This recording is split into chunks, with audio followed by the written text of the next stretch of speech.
Just Nicola Gelfi, that I'm known for many years. I won't say how many years because we're not counting any longer, but we were, from the time we were at VPFL together, you were doing your postdoc and I was doing my PhD. Now Nicola is a full professor of University of Luxembourg, where he created the Laboratory for Advanced Software Systems. And his research focus is on requirements definition and simulation, as well as system dependability and resiliency, and software engineering education. He has extensive experience in software engineering education with teaching in many different universities. So I read from a long list here: Paris 6, Paris 7, University of Luxembourg, Swiss Federal Institute of Technology, and other engineering schools.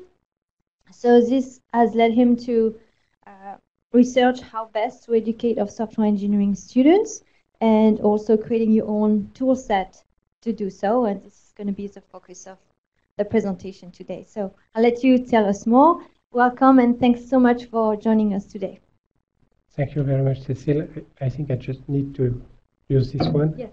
Switch off this one, maybe. Yeah, thank you very much for giving me the opportunity to come here and present what I'm doing. So, yeah, so the title of the talk, that's strange because you don't see the slides on the... Great, so you see everything, yeah, even greater. Yeah, so the idea was, I spent the last 5 years trying to improve software engineering education, at least for my students and my degrees, bachelor and master degrees. And I have developed an approach, and I try now to deploy this approach over a network of colleagues and university partners. So I will present you today this approach on software engineering education. So there are four major parts. The first one is a warning, just for you to understand the context of the approach, so that it applies to my context, but might not apply to every context. Then I will introduce software engineering education. I will define the problems, how I see it, and try in the next step to present what could be a solution with respect to the problem exposed previously. And I will illustrate the approach with one case study. We have only 1 hour. Yeah, exactly. But you know, you told me that you are very smart here. Oh, okay. So I said, if they are smart, no.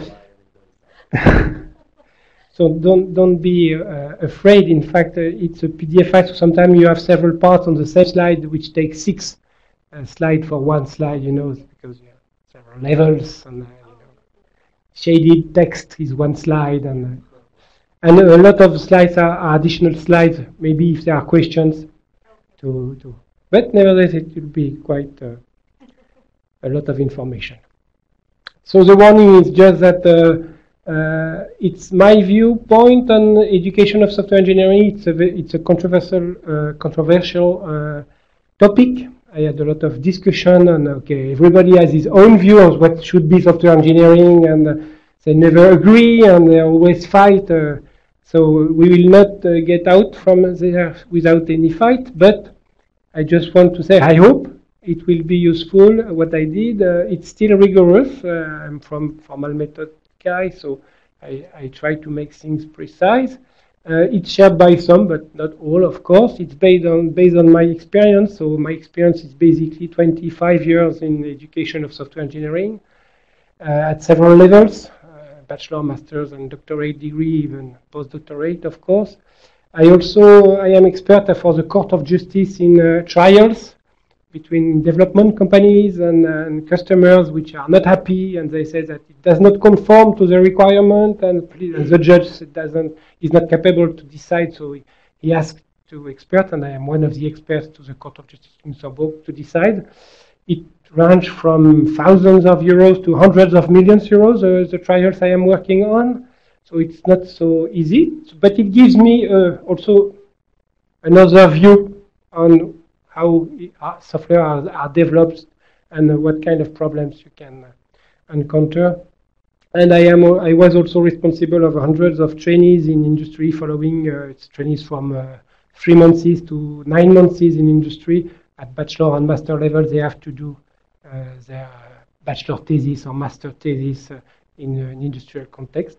So I followed a lot, and this is my view on software engineering from a pragmatic point of view. I had myself a company when I was younger, but I never worked in a company as an engineer, a software engineer. That's also important to know. Okay, other aspect of my experience, I had several research projects with industry. This project was to prove that it was an airbag opening system, and you have 3D cameras embedded in the car, and the company came and said, I want you to prove me that my software will never fail, which was easy to say, then you can stop the project right now. Okay, so we changed the approach, and we developed for them a methodology to specify, to select test cases in I would say, the more efficient way. So we developed a methodology and a tool for them to develop the test plan. And other applied projects. I also worked on theoretical computer science for many years, and I was working on more formal methods when I was at EPFL with Cécile. And I developed also some research project in software engineering for dependable systems. So you might find some publication on my web page on this topic. Okay, so what's about software engineering, and what is the definition? I like to ask the question, what is the definition of things? What is the definition of software engineering? And if you spend some time to look, you will find a lot of definition for software engineering. Okay, we could look at standardized definitions. This is one. Maybe you will adhere to this, maybe not.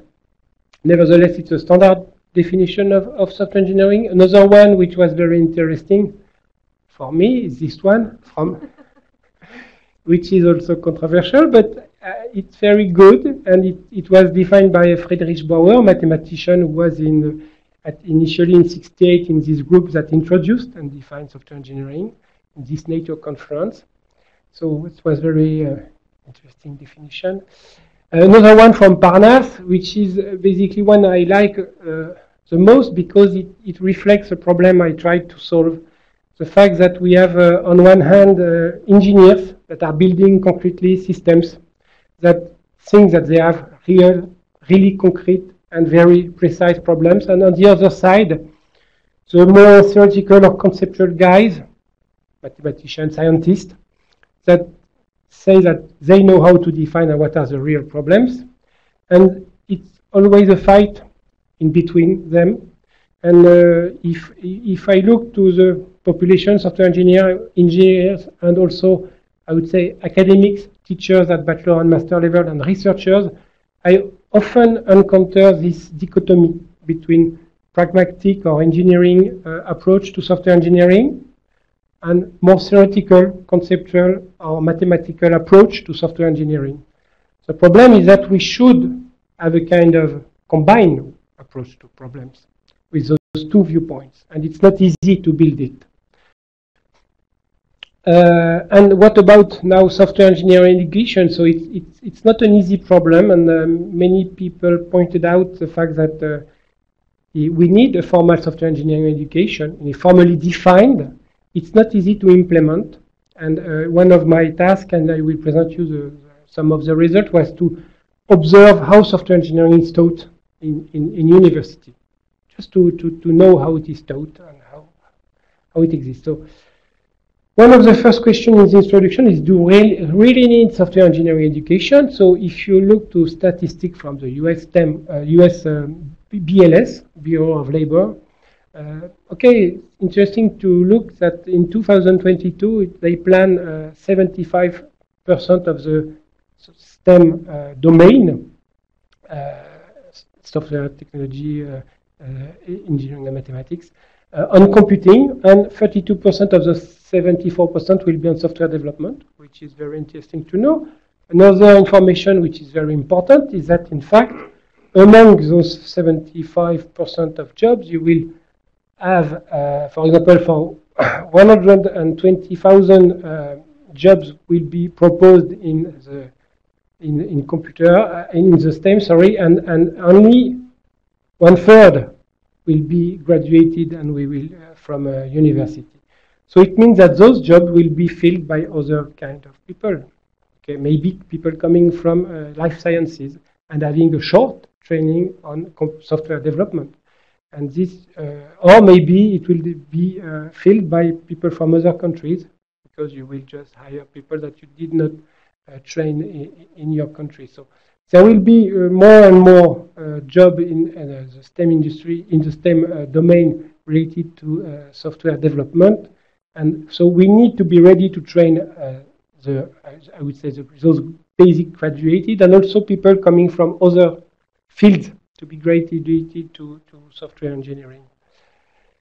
Now another viewpoint that I took into account was what about software engineering in industry? So it's not easy to depict how software engineering is practiced in industry, especially for people which are outside industry. When you work with an industry, you can observe, as for example you are doing with your company, you can observe their practice, but to have data about how software engineering is applied in industry, it's not easy.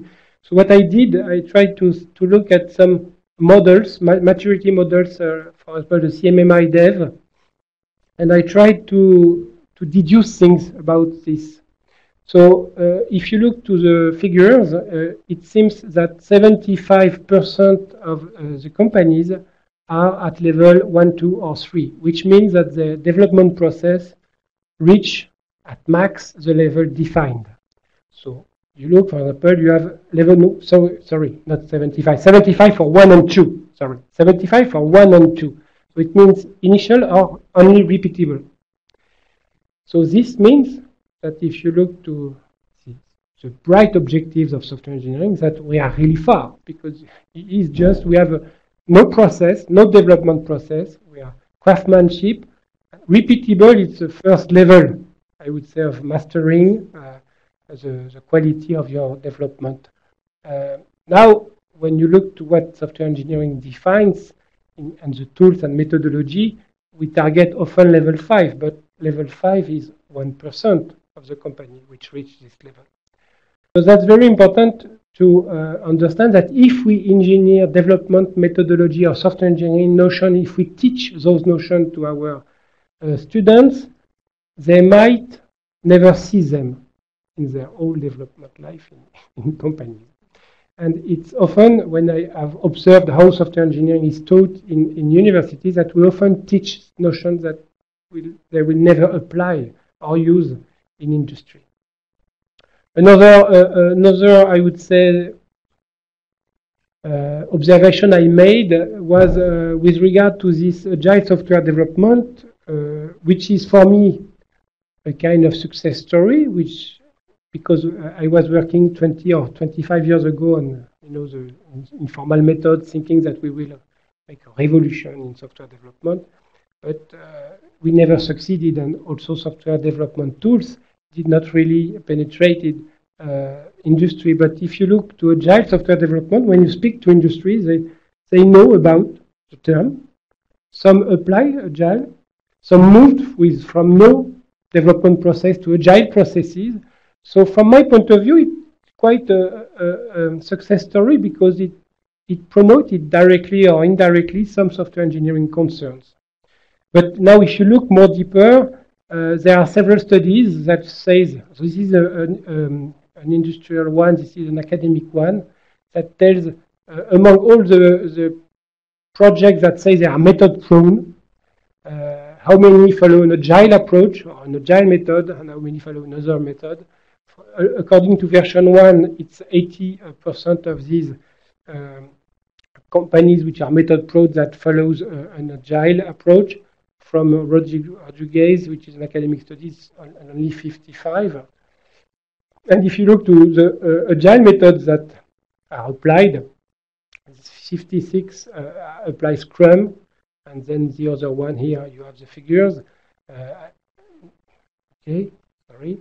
And now if you look to the tools used by people that say they apply an agile method, The first software engineering environment used is Excel, which is very informative for me when you will see the kind of software engineering environment that I propose. Of course, we are far from Excel in terms of environment, but Excel is one of the most used tools by those projects which are agile. Okay.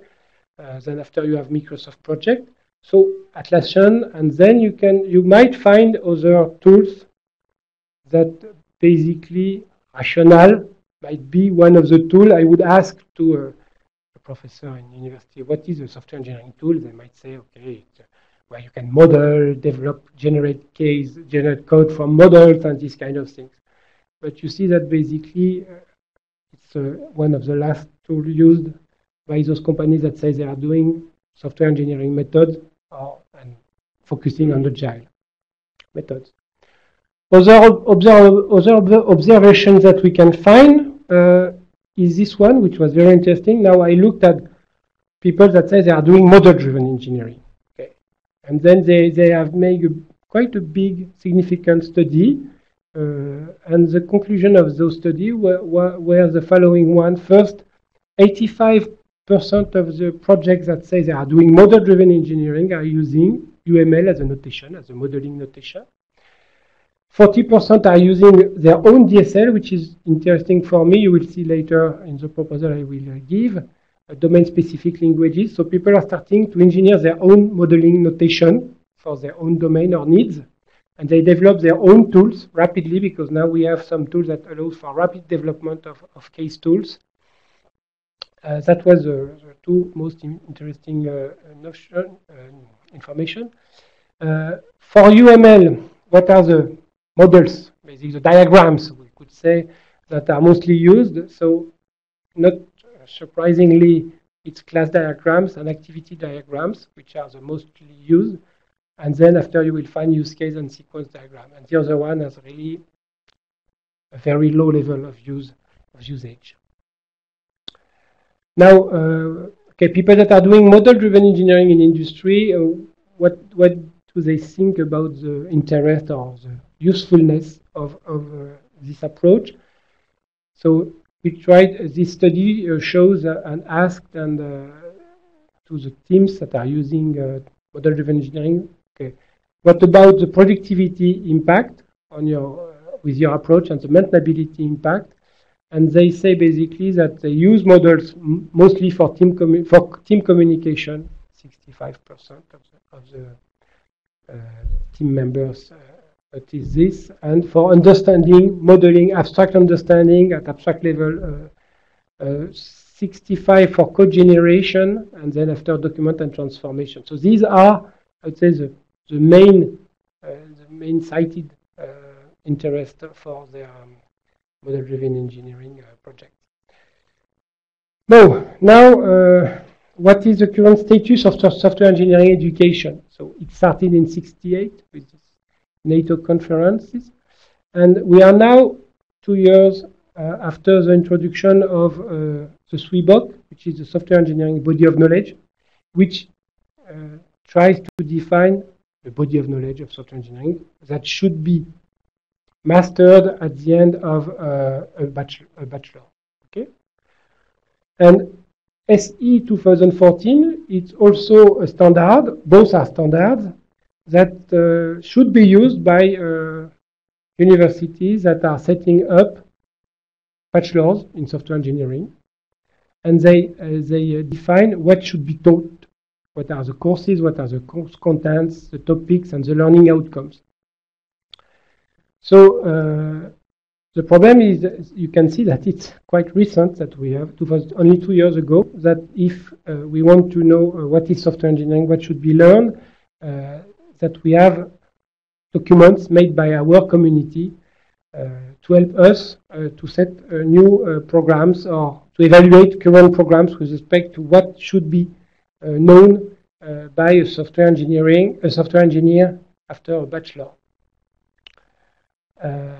Now, maybe you don't know, so I have some slides about the SWIBOK. SWIBOK, it's a document that gives 15 knowledge areas, and they decompose the knowledge areas in topics and subtopics, and they define them. So for you to look, these are the 15 knowledge areas defining software engineering from the SWIBOK perspective. So you will recognize the classic decomposition. And one of the questions, so these are the knowledge areas, and this is the level below topics. So for example, if you take software engineering models and methods, you will have 4 topics, and then after you will have subtopics for those topics. So the question was, okay, SWIBOK says what should be taught at university level about software engineering. So normally it should be useful for industry. But what is currently the coverage? So how are we teaching those concepts? Are we teaching those concepts as they are defined? And how do we cover the SWIBOK? So I made a sample of university based on different dimensions, culture, economy, and location. So I have defined I would say a sample of university for several regions of the world, and I have tried to evaluate the programs. So to look at the bachelor programs and to determine the coverage of the knowledge areas of the SWIBOK, to have an observation of how is it taught in the bachelors and not the masters. So I did my study for the bachelors.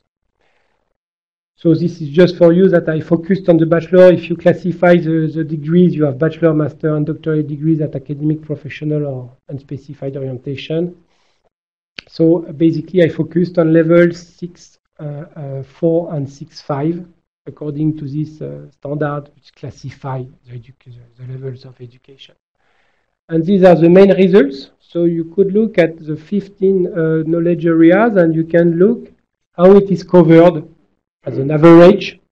And you can rapidly see very interesting points like software configuration management, which is really rarely taught, which is very strange, because in industry, are you managing your configuration of your systems or your software?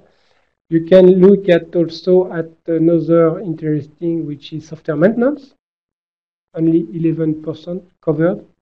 That's very strange too, because when you go in industry, it's rare that you start on not maintaining software, but it's not taught. If you want to look more precisely on some degrees, like the bachelor degree, I made some collaboration last year with the Michigan State University.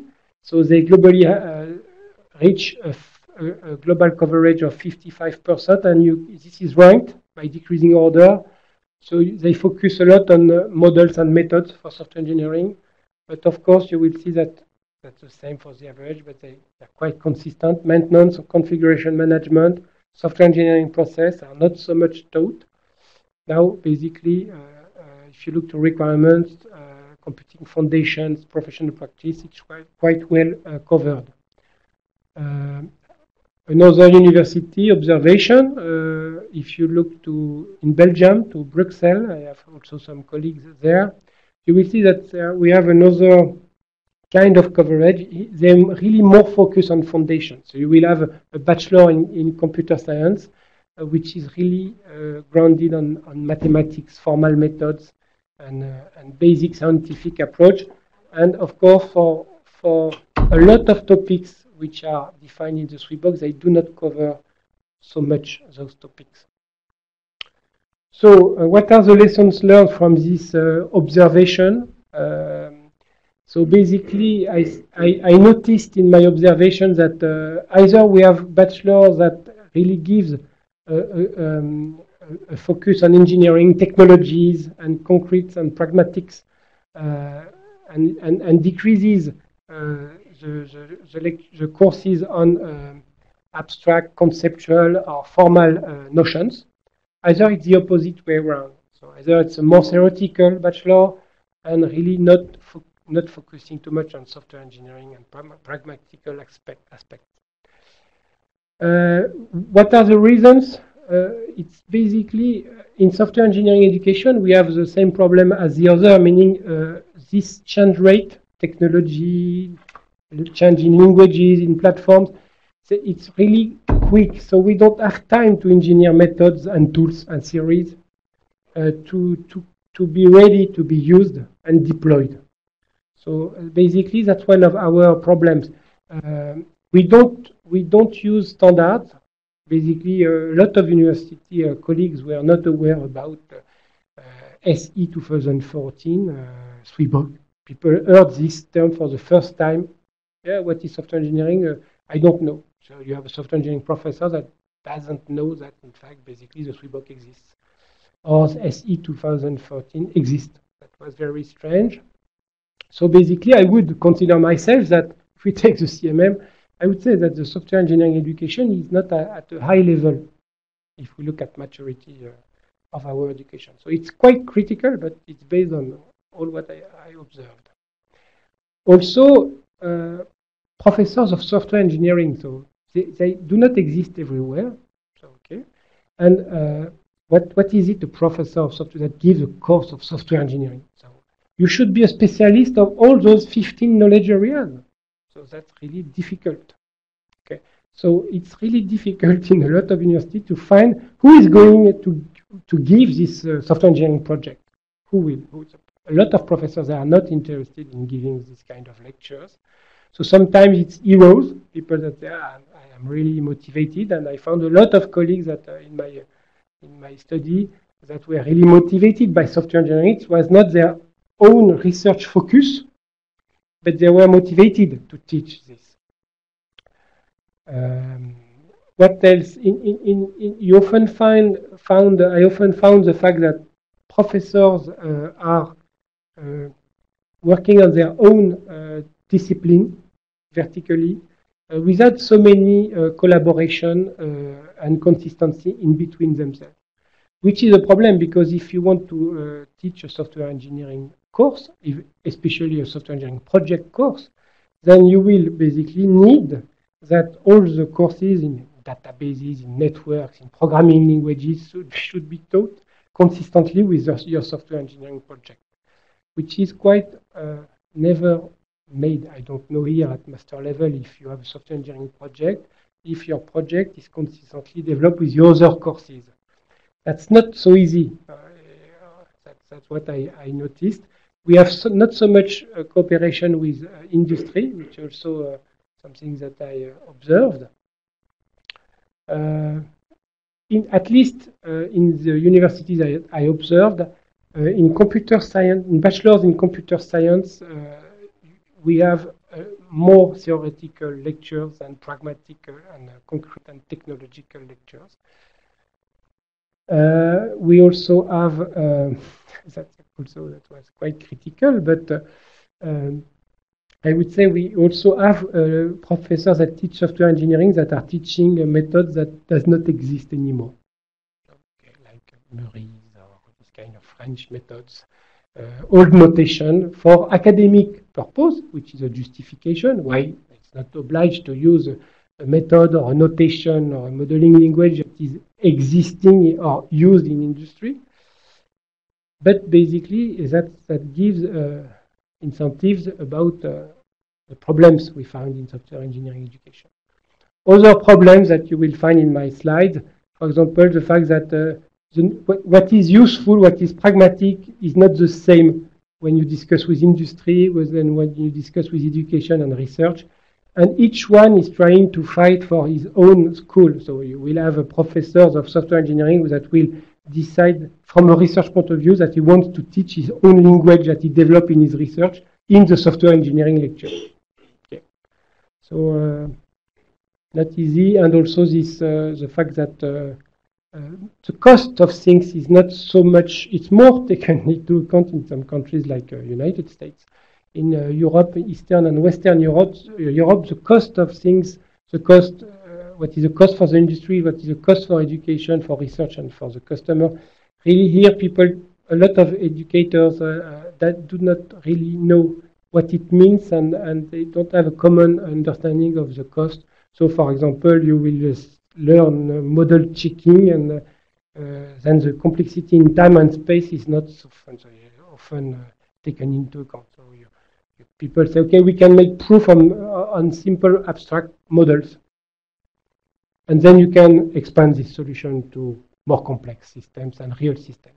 So which we know it does not scale, but nevertheless, it means that the cost of the solution is not really studied from a pragmatic point of view if you want to move it to industry.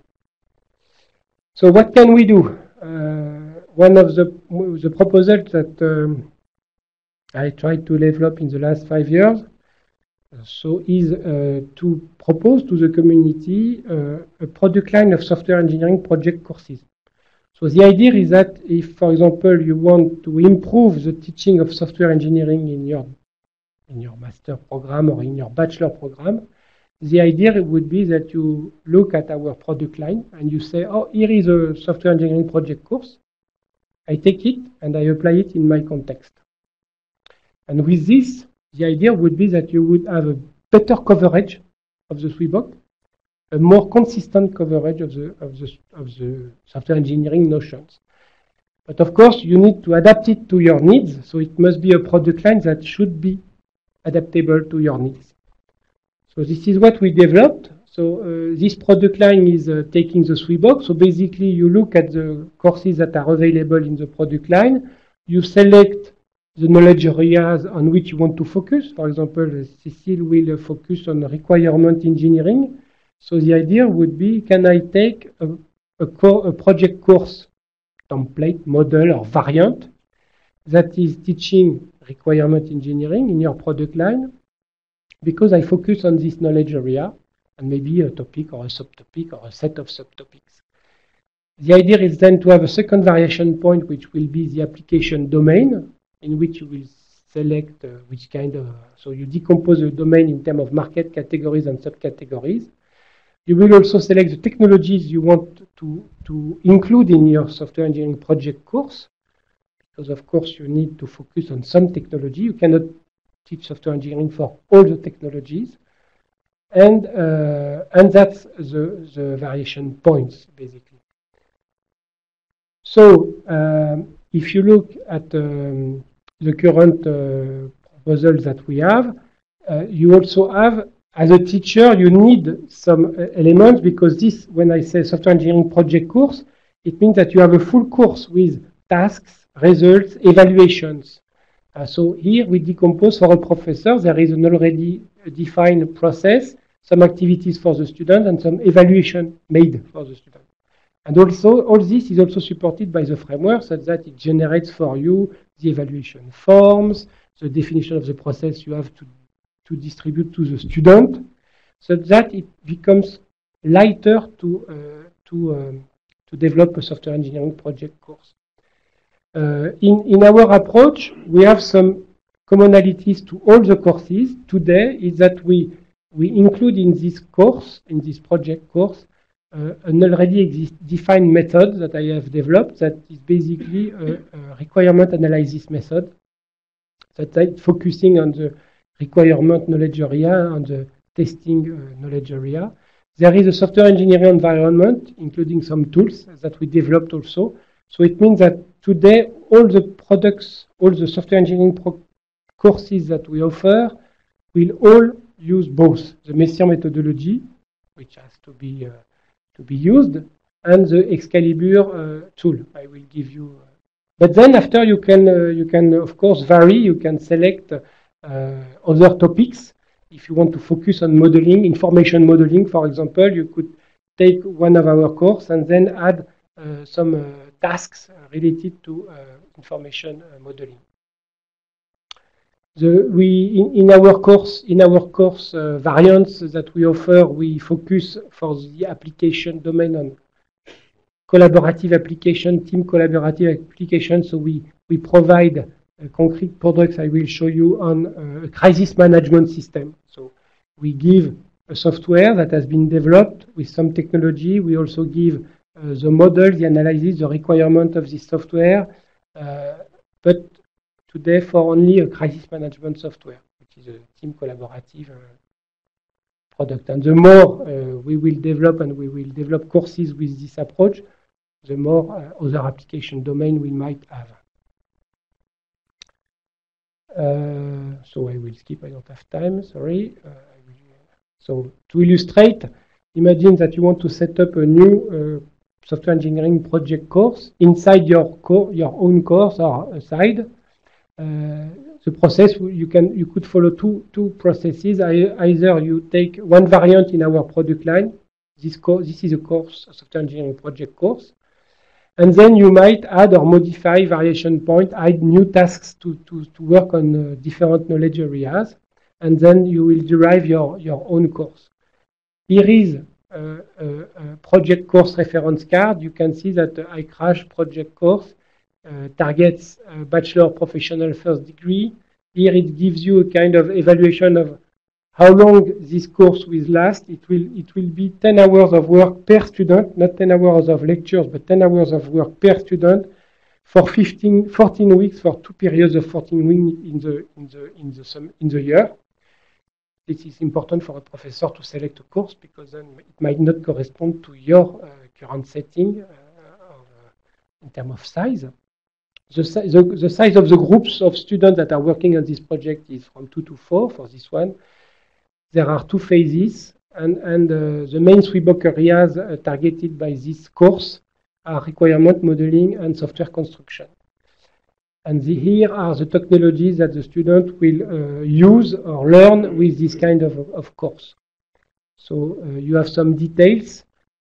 What we provide in terms of, for the requirement, we have the Messire method, and with the Excalibur tool, where they work on requirement specification, documentation, and simulation. So this is the target of this lecture, to learn to the student to specify, document, and simulate requirements.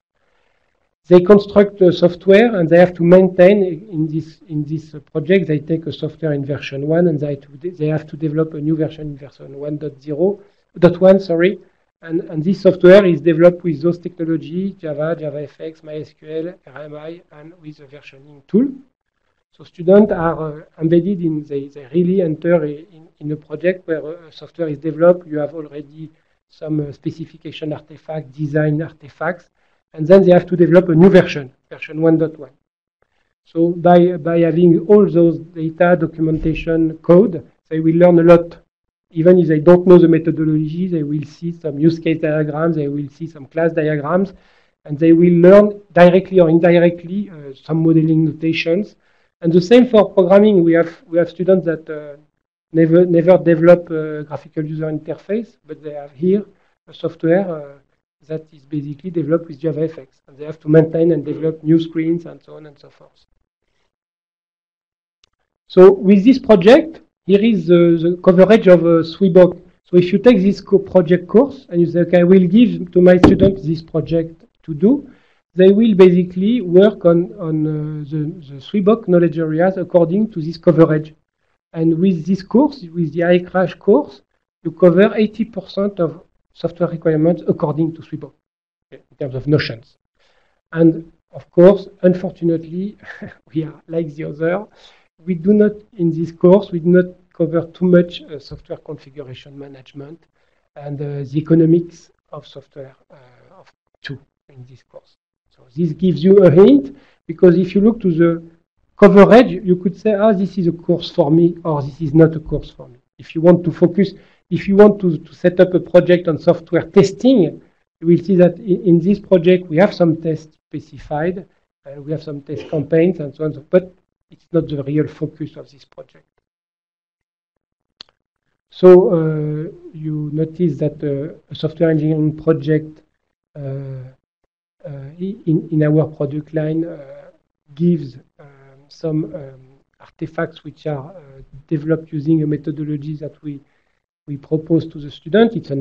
It's an academic method, so that student can have a first contact. Here it's bachelor level, second year, so it's really young students. They did not have too many lectures on modeling, software processes.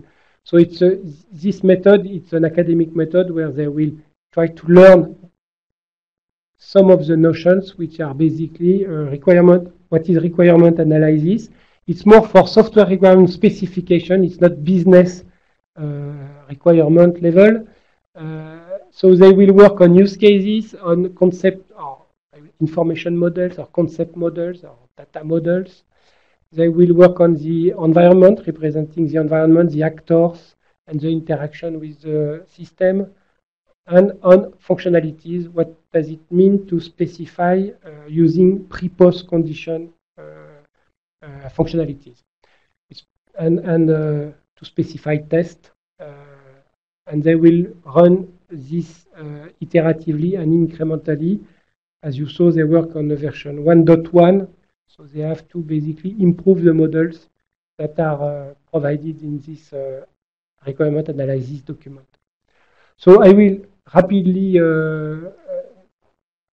describe the slides on Messire, just to tell you that Messire allows several levels in terms of precision. You can just stay at the definition level where students will just work in natural language description, but the functionalities. Okay. So there is a new crisis that wants to be declared.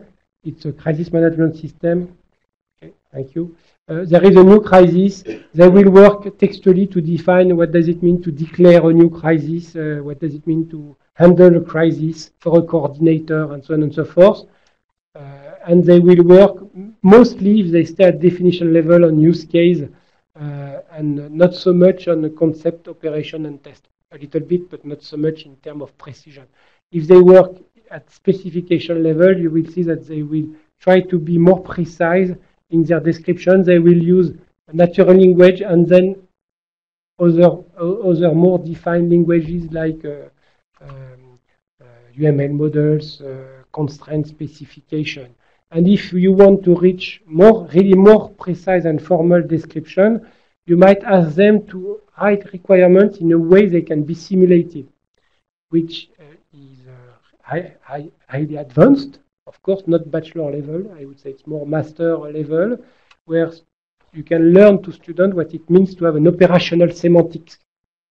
You have a description, and thus this description can be simulated in order to verify and validate your requirements, which is not easy. Okay, so this was what I said previously. This is in the project, the iCrash project that we give them. It shows that we can, for a requirement document, we can provide a requirement at different level of precision. And you will see that there are some functionalities to define the handler of a crisis, to alert of a crisis, to log in, to log out, of course. And we can target for requirement specification document, we can target different level. We can mix in our approach some natural language with some more formal description with a CL, for example, or with really more formal, like axiomatic implementation using Prolog. Also, I know that here some people will react. In this approach, so we have tools to support graphical and textual modeling of use cases. Some people will react, like Cécile last year, saying that we will never give this kind of symbolic representation to a use case name. I completely agree. This is free and basically up to the engineer that is providing the requirement. Here we are more technical for many reasons. It's a tool also that we have developed that is limited. So we have some constraints. We cannot write sentences as a name or an identifier of a use case name. So we have simple use case description and graphical representation. So basically the student has to write textually. So we have a domain-specific language for use case specification that has been developed that is supported by the tool. So the student has to write his use case description. It generates automatically the graphical view. It just works on the layout. And so we provide all the use case specification for the iCrash, and he has to update it to, for example, improve security by changing the login using one-time password or other kind of approaches to log. Okay, and so I would just here it's some sequence diagram to illustrate use case instances, so some concrete scenarios, basically to illustrate some use cases, and they have this in the documentation given. What else? Data, so they start to learn conceptual modeling. they have this concept model for the iCrash, and they have to add, for example, if we want to provide information about a crisis to the media, or to communicate with the hospital to inform the hospital that we will send some injured people, then they have to introduce the concept of hospital or of media and communication with media, and they have to change the concept model, which is the basic one provided, which is this one. Data structures. In Messir, the students work only textually, so we advocate the textual. We don't think that working graphically is really efficient to what we experienced. So it's really, we see that students has more facilities to work on models if they don't work textually, graphically, if they work textually. So in our approach, we develop a DSL for all the models, concept, use case, environment, tests. So we specify textually, and we generate from the textual description the graphical representation. What else? This is the simulation level. So to reach simulation, in Messir is an axiomatic approach to requirements. So students can, with Messir, specify axiomatically the requirements in order to simulate them with a constraint solver. So that's very interesting to verify and validate your requirements, because when you write complex pre and post condition, then after, what did I specify? And to verify that what you specified is what you wanted to specify, it's not easy. And so the solution of Messir is to have a simulator of the specification, so that if the post condition can be satisfied, it will find you some models that satisfy the post condition.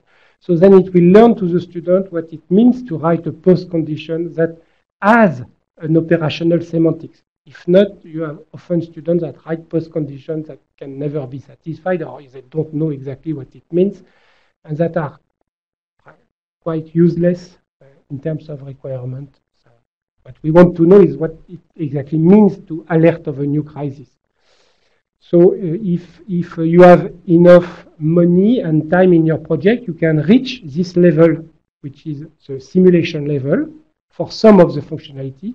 If on some project you don't have time or money, you will just reach the definition level, and sometimes not for all the functionalities. In some projects you don't have money, you don't have time, so you will not write any requirement for some of the functionalities. Okay, so that gives you also an idea of what kind of application we give to the student at bachelor level. So it's a simple application, iCrash. It's not really ergonomic and beautiful and modern graphical user interfaces, but it exists. It is implemented in JavaFX, and so you have screens, forms, and so on and so forth. We have two implementations, one which is JavaFX and RMI and Java, and another one which is Java, HTML5 and JavaScript. So the student, when we start the project, students choose their technology. They do more want to go to HTML5 and JavaScript, and a server written in Java, or if they want to go to JavaFX and RMI and Java. Both use, for database, for persistency, they both use MySQL as database. So here I give you screens for the JavaFX, the database, and at the end I have screens for the HTML5 version, the web version. Concerning software environment, so we don't use Excel. In fact, we use more advanced techniques, so meaning the student must use all the tools that are provided in our course. And the tools we propose covers a lot of activities. For requirement, we use Eclipse, Sirius, UML, Xtext with this DSL. There is an automatic generation of the requirement document based on the textual and graphical modeling. They don't write a document with Word. The analysis document is generated from the requirement specified in our tool. For design, if you want them to work on design, we have in the framework included UML Designer. For the development, they will have to work with Java, JavaFX, MySQL. For the management, we have a framework in which we deployed some Atlassian tools. So we have Confluence, we have SVN, we have Bamboo and Maven for continuous integration. How many minutes do I have left? You have 6 minutes. I just had a question. Yeah. About the licensing. So did Activision do the licenses for educational purpose? Yes. Okay. Yes. It has to be server licenses. You have a server? Yes, we have a server. So we deployed our server with all the tools accessible for the students. Even if they don't pay, they get access to the same server, they have to pay their own server. So when you speak about client, it's Other universities. Yeah. So no, since it is in the context of an open source project which is called Excalibur, then it can be used. Okay. Now maybe you could deposit this as an open source project, but since Excalibur is itself already an open source, then what you engage yourself is to make open source the project developed by your students, the new version, the project developed by your students. But with this, they can access to very interesting tools like ticketing systems. At master level, we make them make Maven scripts for deployment, and for example, for quality, we have for testing the graphical user interface. So we have some SWT bot scripts, and students must experiment them. So test their application, write some test at graphical user interface level. What else we have in terms of maintenance? So we have this Atlassian with the issue tracking tool, SVN. So students, they learn with this project SVN. A lot of students at bachelor, second year of bachelor, they never used any versioning tool. So that all this, as I said at the introduction, thanks to the fact that you take a project, an existing project, with all the artifacts, design, requirement, test, and then you can select as a professor, you can select the one on which you want your student to work. So this is just to give you some screenshots about the tool that the student will have to use. These are for the modeling tools. It's the simulation part where you can simulate your test case instances, and you can observe the state of your system with our different parts of our tool. But it needs you to know a little bit Prolog, so it's not for bachelor students, this part, of course. And we generate automatically the documentation, which is a very good quality documentation, standardized, and then students don't spend much time in documenting, writing text. We want students to spend useful time. What are the concepts? What are to select the good test case for verification or validation? And all the documentation, the layout, and the formatting is automatically generated by the tool, which is a plus. This is the Atlassian project. So they develop a project. Since they develop, they have to set up a Jira project, and they have to enter tickets on their project because they work in a team of 4, and they learn all these concrete things that they will encounter in industry, basically, with this kind of project. We have knowledge, so this is a Confluence part where they can find information. So we have knowledge bases, which is available. So I will skip this, but here it's for one partner in Geneva in Switzerland with Didier Books. So it was for them, they are interested in formal modeling, so in formal models and especially PetriNet models. And one possibility for them was to take our variant and to say, okay, now we want to make formal proofs, like we can prove that a crisis will never stay unhandled more than 25 minutes. So how to prove this with the requirement document as they are written in the documentation? So it took the product and the project as it is, and it added a new task, which is take the requirement and make a formal model with algebraic PetriNets to model the management of crisis. And then they will do model checking on this abstract model to prove that a crisis will never stay unhandled infinitely. So that's to show you that you can concretely, based on your needs, take a software engineering project and make it a software engineering project for a formal method lecture in a software engineering context, because with this project, the student would have to read a requirement document not written in Petri nets, but written with use cases, UML models, and use the tools, look at the code, how it is written, and so on and so forth.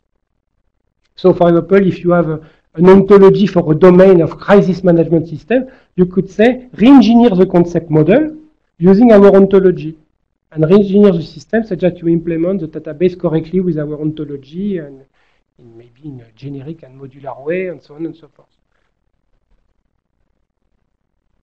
Okay, this was with Bertrand Meyer. I have collaboration with him too, and the idea for him was to move to an FA implementation for the iCrash implementation. So it's re-engineering. So here you have a re-engineering issue. We have a system implemented in one technology. We want to re-engineer in another technology, and it's important for the student to have quality inputs for this. Okay, so for a professor in software engineering, if he takes a product in our product line, what does he benefit from? When you say product, there is no cost, right? No, I say product. When you say product, it looks like Yeah, that's right. But I say product because you should look at it.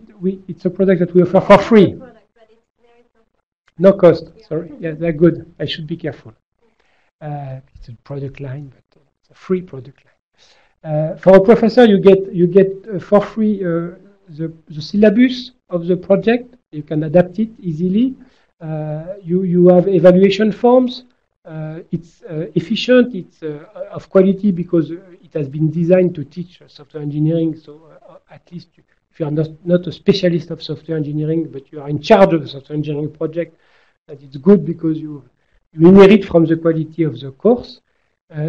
We provide the tool for free with all the source code, so it's maintainable easily. It's not closed, and it's open, and it's stable in time, and it's quite flexible for the student. What is good also is that they will really have a lot of inputs, as you saw. They have a complete project with some documentation, requirements, design, implementation, tests. And they have a lot of support, meaning they have a lot of teaching material. There are 700 of slides teaching all the concepts, which are for free given to the students and the professors. They have all the tools that are embedded in the framework.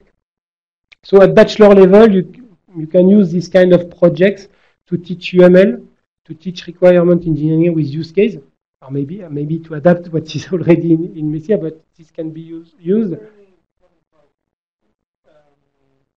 materials like lectures, notes, or videos, stuff like that, or is it exclusively focusing on the project? No. It's so we want videos about what? So we have some videos, but you want videos about, like, for example, the teachers that give the lectures. Like the slide for a lecture on testing. Yes, so you have the slides. On the 3 block areas, you have the slides too. So you have the slides on all the topics that are addressed, that I describe here. So how many years would you? 5 years, three people for 5 years. So, but it inherits from my previous years. As you saw, we worked from 25 years on. I work for 25 years on teaching software engineering. So it inherits from a lot of things. So, but it took a while for developing this, and the idea. So you will see this in ideas for master level or bachelor level. For example, we have a specific course which is on domain specific language development. With this, we developed Excalibur with Xtext, which basically allows you to develop rapidly domain-specific languages with text editors for doing code generation. So, for example, we generate Prolog automatically from our specification. So this is also a good context to teach domain-specific language engineering at master level. And you can have for free all the Excalibur with the documentation of Excalibur, how we design our engage, how we do code generation with the technologies, with Xtext tool and Xtext tools, and that's not that's a good thing for professors that are teaching DSLs. We have also people that want to train the student to develop their own software engineering environment. When you enter in a company, you work on a project, you often have to set up your own development environment for yourself that you will develop. So you can look at how we engineer this software engineering environment that we give to the student. How did we couple all the specific tools? Some tools are not coupled, but they are used independently. Courses on formal methods. If you are interested in what does it mean to give an axiomatic and operational semantics to an axiomatic specification, which is not easy. It's the only method in the world that gives axiomatic simulable requirement specification based on axiomatic specification. So you will not find, but it's advanced, meaning it needs a lot of knowledge in logic and so on and so forth. But there are some courses at master level that works on axiomatic semantics. So they can take this as a context for some of their courses. And we also used around this approach, we also developed some PhD thesis. For example, I have one PhD thesis with Clearstream. At Clearstream, they have their own quality and requirement analysis department, but they have their own approach methodology in-house. The question is that today they use Word to develop, to maintain the requirement document. So their need is to have an approach, to develop an approach that they could follow to rapidly develop their own software engineering environment to support their methodology. And with what we developed with Excalibur, we can define the idea of this research project is to define at meta level a process and a tool to rapidly engineer such kind of tools like Excalibur, an environment for industrial companies. So our objective is that you go in a company, they have their own requirement methodology and internal standard. And the idea is what they could do to develop a tool to support their methodology, support maintenance, modification. In this company, they use activity diagrams and not sequence diagram. They use case with a specific viewpoint with some validation rules to decide if the use cases are correct and complete. So how can we engineer rapidly a tool that supports their methodology to improve their process? So this is one of the subjects of the PhD thesis. Okay, so conclusion, we still think that we have to improve software engineering education. With our approach, we hope that basically we could more rapidly set up new software engineering courses which are of higher quality with respect to software engineering.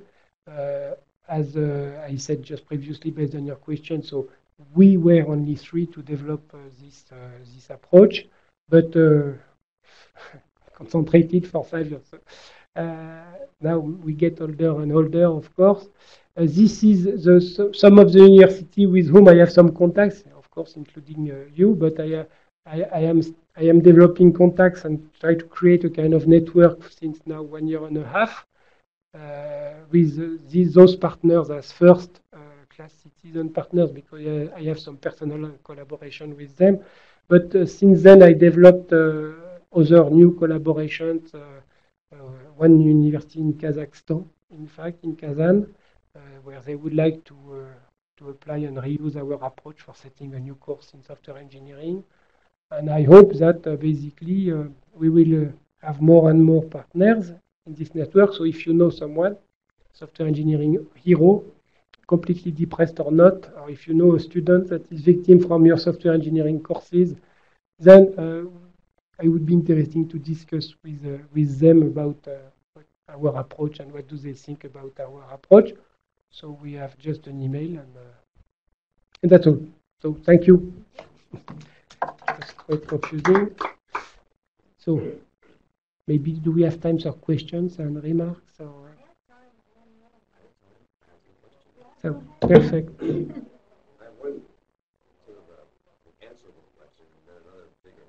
Okay.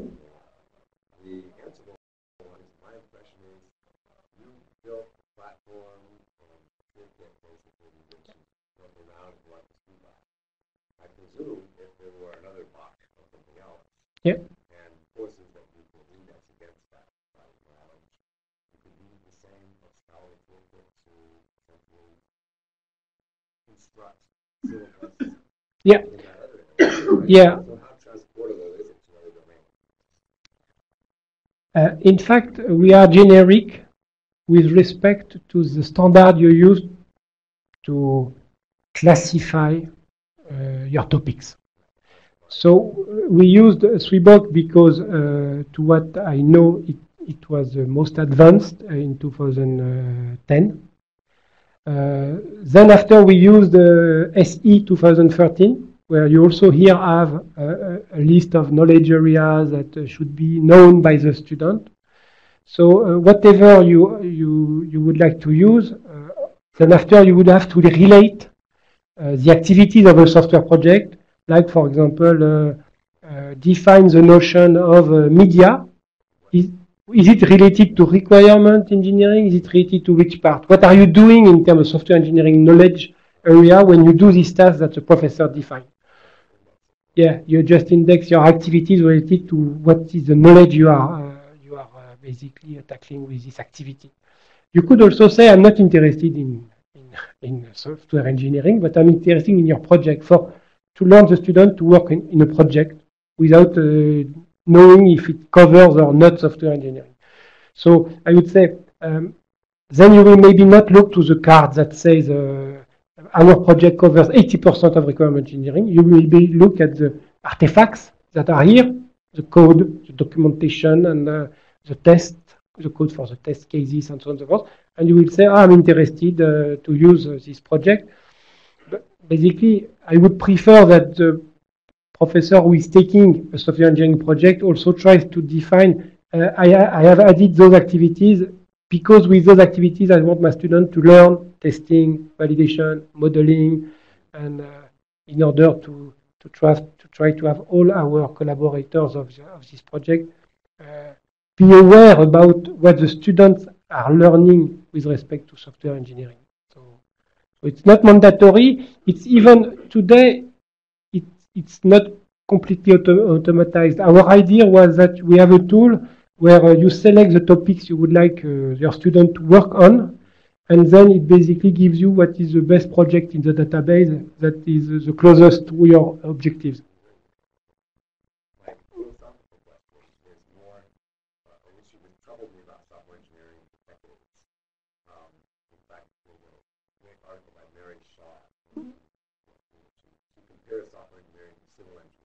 Yeah. And it seems the missing element in software engineering is the presence of a software science, theory of software, which would allow predictions of new circumstances that you will encounter.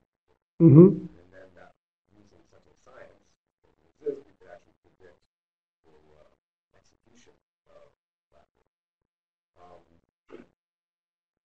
I'm hearing here I like the fact that you are trying to bring in formality into the education process. I realize you're not trying to research software engineering itself. This is education process.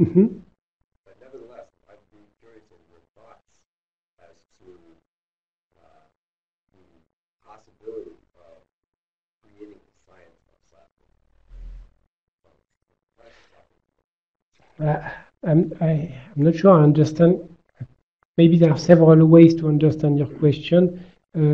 When you were speaking about maybe the science of software engineering will allow us to master, to predict the behaviors. Yes, but you know, the problem about that is that there are no laws. So if we were, it's like in the physical laws of nature, natural systems are basically behaving according to laws of nature or physics. And these facts guarantees a lot of stability for prediction.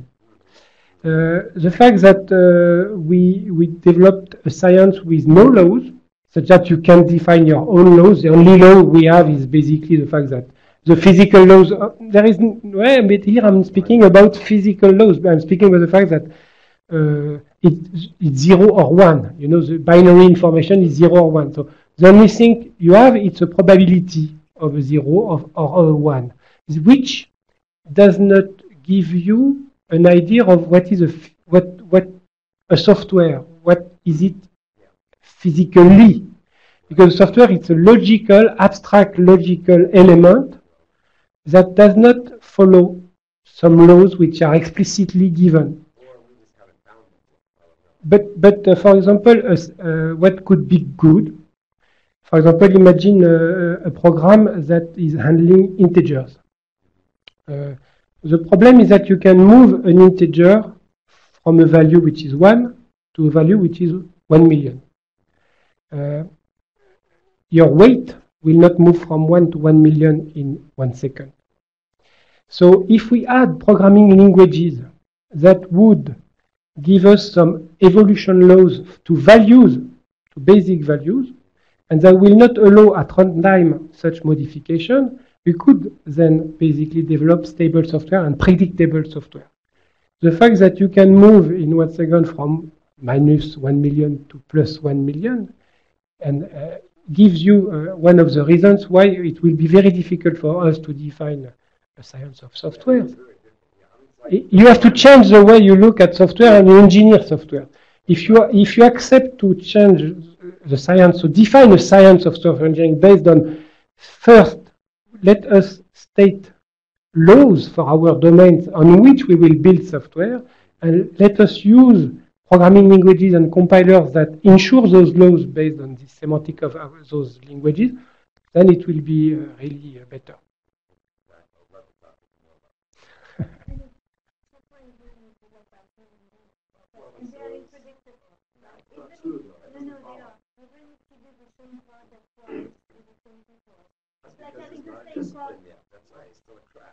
But no, because it's been so much that people have robots, and they are vacation, they have sickness, and they have. It's impossible we'll talk more about this. Project twice. This is exactly what Mary Shaw said, is where a practice domain moves from a craft to a discipline, is when you can actually diminish the variation from one practitioner to another, because you have methodologies in place. So that now you don't have to be, and this isn't true in software engineering today, the productivity of a gifted programmer is still 100 times better than the productivity of not a gifted programmer. It's a symptom of a craft. Well, it depends, because the gifted programmer can do an issue in a project, so we can build a knowledge silo, and then something about new. So sometimes it's less. No, I'm not making value judgments, these are the symptoms, but I would argue that I don't know if we're going to get to a level of capability that people but it's not. Yes, it's not robots. I would say it's the fact, as you said, it's the fact that you follow an approach that gives you stability and determinism.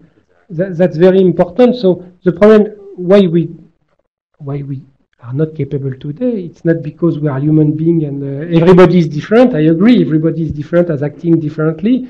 So you have to sometimes constrain people to act in a certain way, but you will never constrain someone if the way is not defined and if it is not applicable. The problem is that what we did, for example, in formal methods for years and years, we define methods that are not applicable. Students, they cannot learn, and industries, they don't have money and time.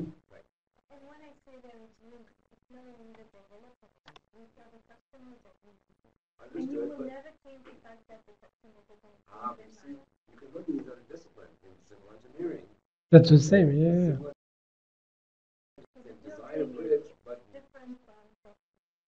No, but exactly what you said. You see, Cécile, what you said is exactly one very important thing.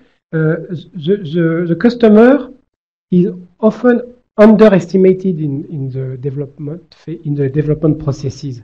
And as an expert of customer justice, I can tell you that the customer is one of the judgmental system. That meaning it's a system that will judge about the fact that your system satisfies the requirement or the contract that has been signed. It's not the only one, but it's a very important. And it's not because there were a specification document written for requirement that says A, that the customer will not say B. But you see, but when you say this, you can start a methodology that will give you determinism and quality about the fact that you might not deviate from the final goal that should be your target for you and your customer. And this is meaning this is new. And the fact also that, for example, the engineer, the developer today is software engineers today, they don't have time. They have to master technology, programming languages, and a lot of technological things. So they see software engineering as something that they are not motivated, they are not interested, they don't like modeling, they don't like maybe thinking too much about problems because they want to think about solutions. Yeah, but you see, if you don't spend time analyzing the problem, then you are solving something you don't know. I'm totally with you. That's why it's even more important to be flexible about the goal. And because you're flexible, you're realistic. You let the student change the goal and decide that. And by just only doing that, you're making the predictability down.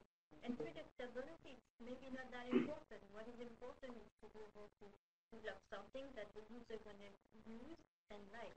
But and that between predictability, performance predictability you want, okay? Predictability of what the ultimate requirements turn out to be. Sure, you want to be of the flexible. process and the time it's going to take. Maybe that's not that important. And this is where it's different from other. I'm not. I think it's too easy to just say it's different and then dismiss the rest. I think look at even mechanical engineering, mechanical design. You have customer there, and you can iterate, you can change requirements all along. But you still want to abide by, in this case, the physical laws to make sure your airplane flies, you know, and if the wings don't fall off or something like that. So you can be flexible in requirements, but you can still be predictable about performance of the thing you're designing. Right. But I'm not. That's what I'm still curious about. I think, you know, Herb Simon wrote Sciences of the Artificial, and was exactly trying to There is explore no this. limitation. The problem is that the physical world gives you some limitation. No, but But the software world, there is no. That's very interesting, Mark, because the fact that you say that there is no limitation, look at the economical models of software development. The fact that society is completely depending on the software, and the fact that the society is paying for software that are not working. In fact, we are the kings, so we can make a software that does not answer to the requirement of the customer. We are quite sure they will pay. They will not make a trial, and even if they make a trial, they might lose. So you see, so the problem is that with this, you can do whatever you want, because finally the customer will adapt quite always himself to what you developed, which is not the case. Just imagine what would be our domain if every software engineer will die if there is a bug. Just think at that. So you put I asked to my rector to put the keyboards connected to a 200 voltage, but continuous, because if not, you will not die. Continuous voltage. So we are not allowed to do this, but if we were allowed, our discipline will be completely different, and they will see software engineering completely differently. Today, you will never die. They will be paid more and more, even if there are many failures of their software in companies, because we are looking for more engineers that we produce. We are using and we are buying more software that we should, and for which we don't have the money. In fact, software costs a lot. We don't really have the money to pay quality software. So what you are saying is that we should say, don't ask too much quality. No. Who said that? I didn't I say we don't have we are not banned by the law. Physics doesn't mean we're doing the wrong thing. But we can always evolve the system to make it better and better and change it. Right? But we cannot do that on a cathedral. When you have a cathedral, you stay there for 100 years, you don't evolve it so much, right? Well, your software you can always evolve. The technology is evolving rapidly. Mhm. You want to take advantage of that. I'm not saying you're doing anything wrong or bad quality, but so the your power is improving every day. There is always a The only thing new. I would say though is, first, I do believe there are laws, constitutive laws. I mean, mathematics and logic have been built up over time, which are very well defined. And while it's completely artificial and invented by our heads, they are self-consistent and Well, if predictable. you build in the game, Yes, but that's why we have that's why we have security issues today with software. That's correct. It's exactly because it's a game for the students or for the engineer that develops this. It was a game, so they did not care about constraining people for confidentiality. principle that you're doing quality stuff. To me, it's the quality and the predictability. Yeah. Like on your slide, the guy says prove it all the time, and you could build formal But as systems. you said, you can prove that That, it's correct, that, but it doesn't. that requires them to specify them Right. up front. That's right. And you can have. And you could do that. It's just not scalable. There are too many degrees of freedom in software. Well, and I agree that economics is not there for it. I mean, that's why Exactly. it's That. free to just build something and see if it works and find a bug and you have to fix it. Because that's almost free. Whereas that's not true in the physical world. I agree with you. Well, it's not true in the software world either. Well, It's not almost free. No, it's not free. It's Yeah. very expensive because maintenance is not expensive. Well, you see, if it were really that expensive, then it would be the electrocution model where students would be Good name. so careful about Because they don't realize how only when startup is doing system you want to do the first market, you want to this pressure. Well, just But even with the startup economical model, which is a very good one, what they do, they are completely free to create anything. So to create the laws and to create a new system, social network or whatsoever. And then they will have the problem, the quality problem, because people, they will have a lot of money from investors, so they will need to keep their users. So if the system fails, then they will die. So then comes after, they want to master the quality of their software, because they don't want confidentiality. If you look at Facebook and confidentiality issues, or even banking system with, of course, security and confidentiality issues, at a point in time, your customer will ask you quality. And then you will have to come back to the requirement and be more precise, more formally specify what it means that the data should be confidential, access rights, and so on and so forth. Even if you never thought about this because you did not want it. But it's important for an economical reason. It's cybersecurity, very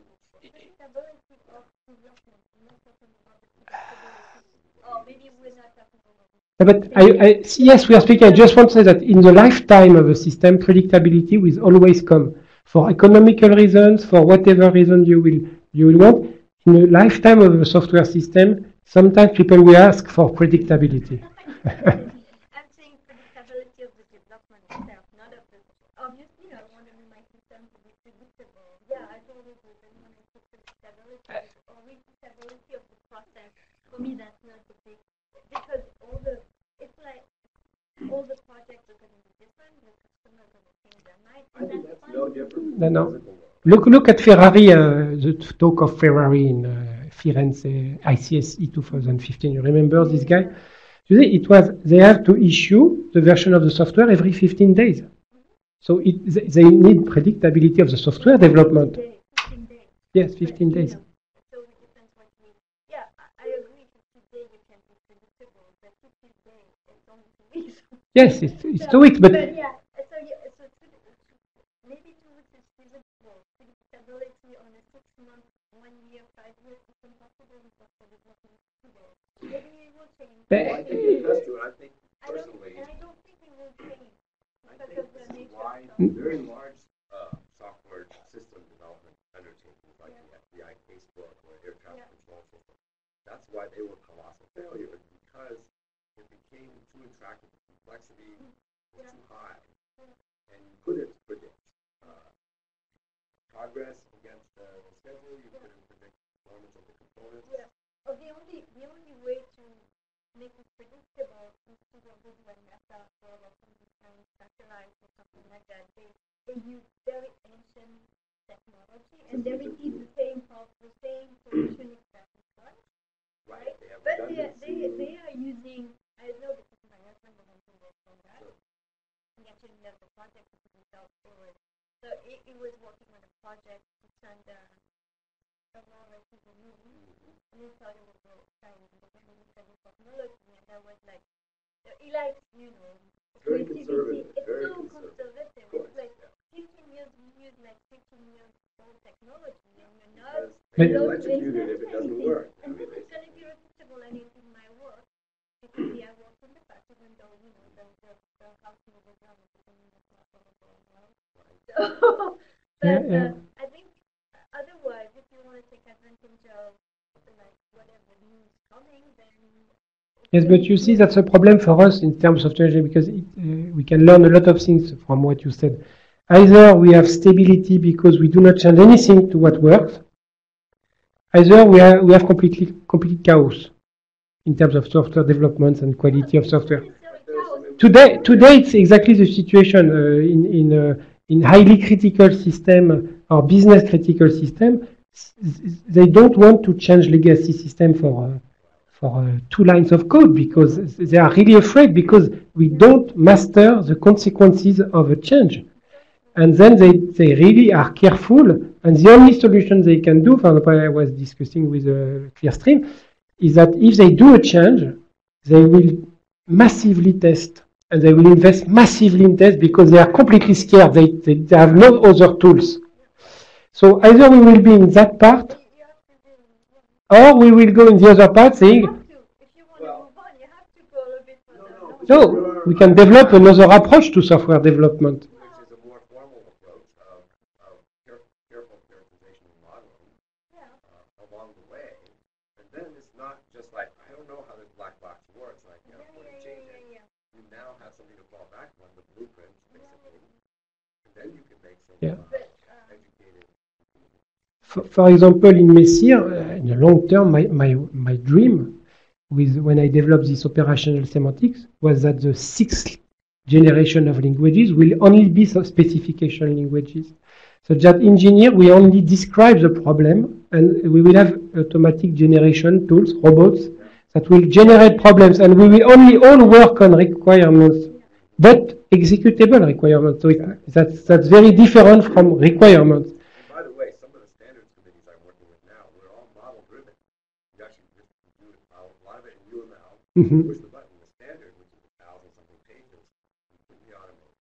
Which is very nice because you make a change to the model, you just regenerate the standard.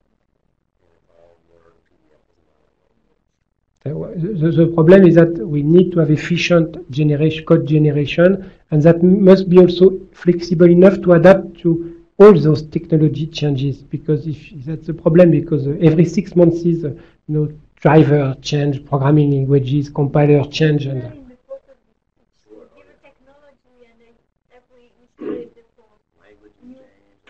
and we were having them develop on one board, and now they're making this board on the board, and you want to change the board, and all the libraries are not compatible. It's a nightmare. No, I agree with you. Yeah. I sympathize. Yeah. Really, so I like what you said, but But for example, it's changing. No, but maybe with and the problem also is that it's not because you have model that the model is right. Right? Absolutely That's the true. problem too. Absolutely. Yeah. Yeah, but we might have a chance with internet development because we are now moving from a decentralized to a centralized world, where maybe we will have stable services that will centralize and maybe last for a longer period. And if you just look, for example, to the Eclipse new project, which is called Eclipse Che, which is offering an environment as a web service, such that it will allow deployment of Eclipse Workbench more easily and more stable. Such that, for example, for Clickstream, the idea is that they are annoyed by, do we use Eclipse, do we use Word, which kind of tool? Here you will use just your browser, and you will access to a service, and you will not see it is Eclipse. You will see a web application. And the idea is, if we have such technologies, they will be more and more stable, and people will not develop variant A1, A2, A3 of the same application. So if we develop less application because they are all similar, so we improve reuse. And this might be one of the solutions. If we develop for reuse based on standards and abstract level, then maybe we will calm down the rate of change. So the rate of change is going to be But I'm staying there in the surrounding for the next 2 weeks. So, okay, bye. Thank you. Bye. Yeah. So maybe we can stop. Yeah.